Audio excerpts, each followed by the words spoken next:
കോട്ടയം സ്വദേശി Alex V ചാക്കോയാണ് തന്റെ പേരക്കുട്ടിയുടെ മാമോദിസ ചടങ്ങിൽ മദ്യം വിളമ്പുന്നതിൽ എക്സൈസ് ഇടപെടാൻ സാധ്യതയുണ്ടെന്നാരോപിച്ച് ഹൈക്കോടതിയെ സമീപിച്ചത്. സ്വകാര്യ ഇടങ്ങളിൽ മദ്യം വിളമ്പുന്നതിന് നിയമത്തിൽ തടസ്സമില്ലെന്ന് കോടതി ചൂണ്ടിക്കാട്ടി. സ്വകാര്യ ചടങ്ങുകളിലോ വീടുകളിലോ മദ്യവിൽപ്പന ഉണ്ടാകാൻ പാടില്ല. അനുവദനീയമായ അളവിൽ മദ്യം സൂക്ഷിക്കാനും ഉപയോഗിക്കാനും എക്സൈസിന്റെ പ്രത്യേക ലൈസൻസ് ആവശ്യമില്ലെന്നും കോടതി വ്യക്തമാക്കി. നിയമപ്രകാരം ഒരാൾക്ക് 3 ലിറ്റർ വരെ മദ്യം സൂക്ഷിക്കാം. ഇത് വീടുകളിലോ സ്വകാര്യ ഇടങ്ങളിലോ നടക്കുന്ന ചടങ്ങുകളിൽ വിളമ്പുന്നതിന് പ്രത്യേക ഫീസ് അടയ്ക്കുകയോ താൽക്കാലിക ലൈസൻസ് വാങ്ങുകയോ വേണ്ട എന്നതാണ് ഹൈക്കോടതി ഉത്തരവിന്റെ സാരം.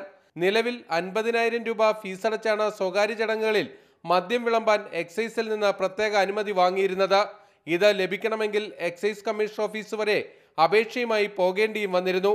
പല സ്വകാര്യ ചടങ്ങുകളിലും അനധികൃതമായി മദ്യം വിളമ്പുന്നുവെന്നാരോപിച്ച് എക്സൈസ് നടപടിയും എടുത്തിരുന്നു.